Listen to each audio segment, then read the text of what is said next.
3 days, 17 offers, and ended up going under contract for $145,000 over asking price. Hi, this is Cameron at Colorado Team Real Estate. And I'm Kirsten Masker, agent here on Colorado Team. And in this video, we are bringing you a recap of the housing market for Denver Metro in February 2022. And to kick things off, Kirsten is going to share a story about one of her listings from this past week in Littleton, Colorado. Sure, craziness. So we listed on Thursday, set the price at fair market value. We saw nearly 200 showings in 3 days, 17 offers, and ended up going under contract for $145,000 over asking price. And we are seeing this across the Front Range, everywhere from Fort Collins all the way down to Pueblo. It's extremely competitive for buyers right now. And, it looks like there's just not a lot of inventory on the market. Truth is, these homes are just selling so fast that the number of closings is actually about the same. It's just happening at a higher rate of speed than it has historically. How soon are you guys going to close on that property? 11 business days. So that was really a selling point for the sellers. Quick closing, full appraisal gap on that. And that's really what it's going to take right now in this market to have the winning offer. Yeah, I think that's been really eye-opening this year, is that even if you're a buyer with 20% down, unless you can cover a full appraisal gap, it's tough to be competitive on most properties. It is. What else did they do to stand out?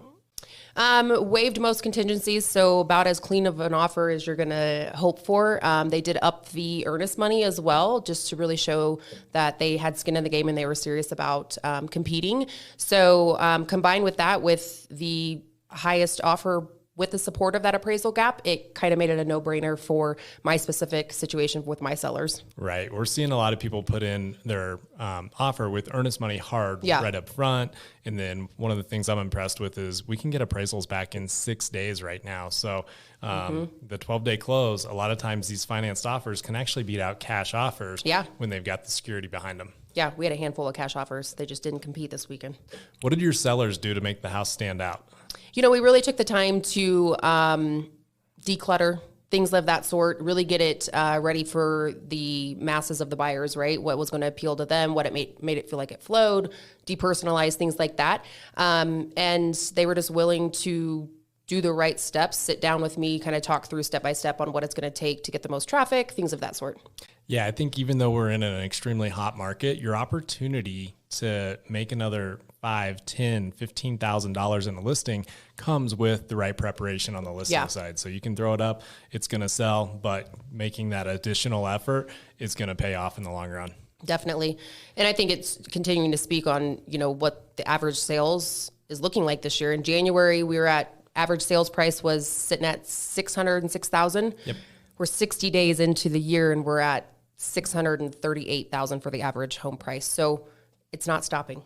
It's not. We're going to see home values go up around 12% this year. And what we just saw here between January and February is that the list to sales price ratio went from 100% up to 102.7. So that means that buyers were having to pay 2.7% over the asking price on average to get the property secured. And so as we see this, repeat itself from last year, first half of the year, we're just going to see anywhere from 3 to 4% over the asking price. That's going to drive prices up a lot early in the year.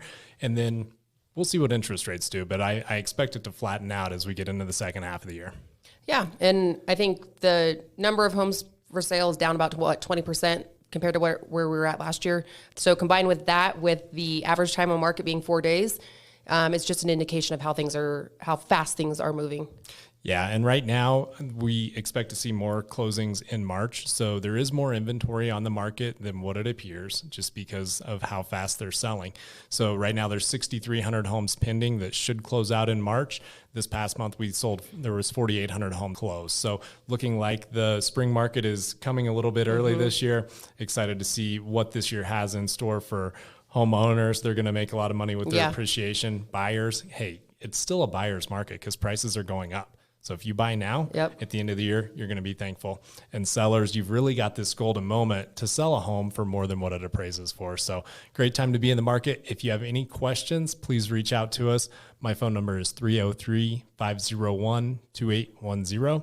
You can also email me at Cameron@coloradoteam.com.